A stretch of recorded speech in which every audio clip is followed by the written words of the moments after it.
Bismillah ar-Rahman ar-Rahim. I just wanted to record this video to talk about tomorrow, January 25th, Friday, January 25th, and why so many organizations are calling it a day of protest, and why my family is calling it a day of protest. So most of you watching this video will be aware of the twilight zone that my family and I are emerging from over the course of the past 2 weeks. But for you who may not have been following my mother's story on CNN and NBC and Al Jazeera and the rest of them, I just want to give a quick update. But primarily, I want to talk about tomorrow and why we are observing it as a day of protest. Okay, so for the summary, my mother was, who is free right now. She was released from her detainment and from imprisonment. And she is no longer required to appear before the grand jury. This all ended yesterday. So to back up, on January 13th, she was in St. Louis in the airport there when FBI agents approached her and handcuffed her and flew her away to Washington, D.C.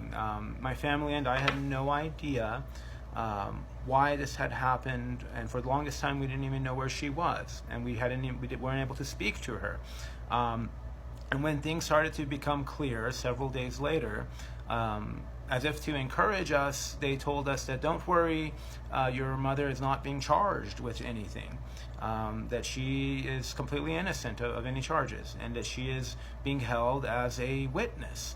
And this just raised so many more questions for us. How is it that she is in prison as a witness? How is it that she is being treated as a criminal, that she's being processed in prison, that she has an inmate number, and you are comforting me and supposed to comfort me when you tell me that she's innocent and she hasn't done anything, right?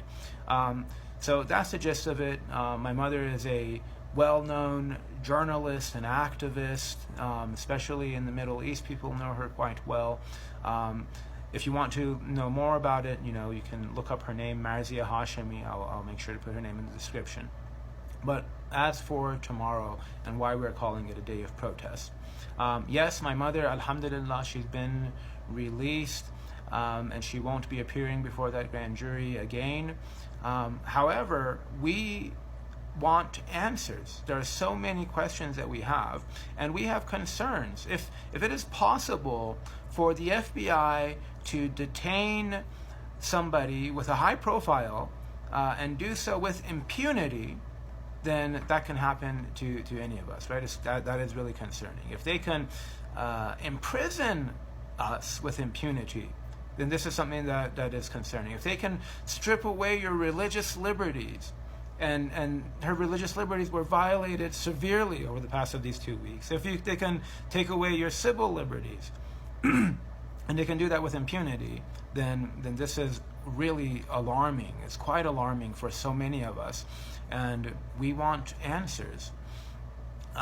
We're going to be appearing in various cities in the United States, in various places in Europe, in Nigeria, in Pakistan, in Kashmir, and this is our basic demand. Why was this even possible?